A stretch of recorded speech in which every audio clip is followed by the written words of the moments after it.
Moving on to hindsight number 4, and what is it? That is also very interesting because hindsight number 4 is that rootedness is back.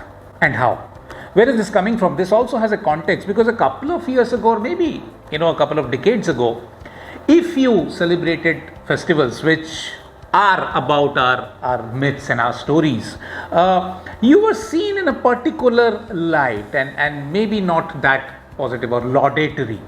That has completely dissolved because just a couple of days ago, uptown Gurgaon, like let's say educated and working and absolutely contemporary women celebrated Karwa Chauth with all the gusto, and pomp and joyousness in uptown Gurgaon,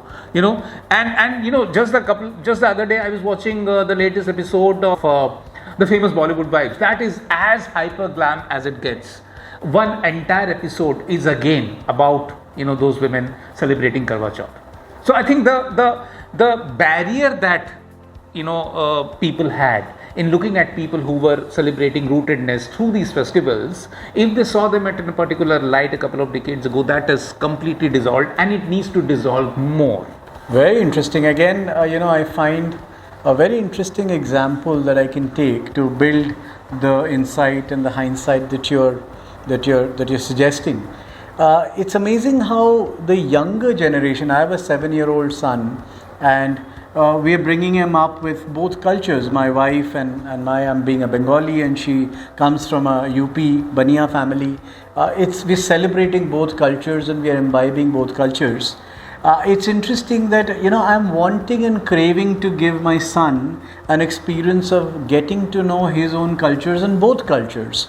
And as nuclear families, we are no more really so connected. I don't have a grandmom to pass on those stories. She's not there to pass on those stories to her great-grandson. And we don't know these stories. We don't know the folklores. We don't know those legends. We don't know those mantras.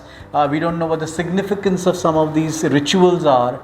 But it will be so nice to pass on these rituals, and festivities is full of these stories. It's full of these, amazing folklore, or why a particular puja happens, what is the significance, and what is the faith, and how people used to do it traditionally, and how is it done now.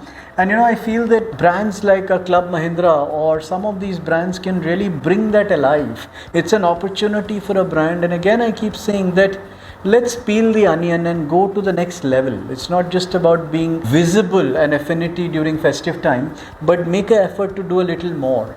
So imagine Club Mahindra curating a program where we as a family can go out in an outing and rediscover our culture, go back to our roots, go back to our village, and I could take my son or my daughter through that village and how the culture was and what the legend was, what those stories are, and there are beautiful nuances that are getting lost somewhere in the generations, and they'll not get lost, they can stay. And it is really back to the roots.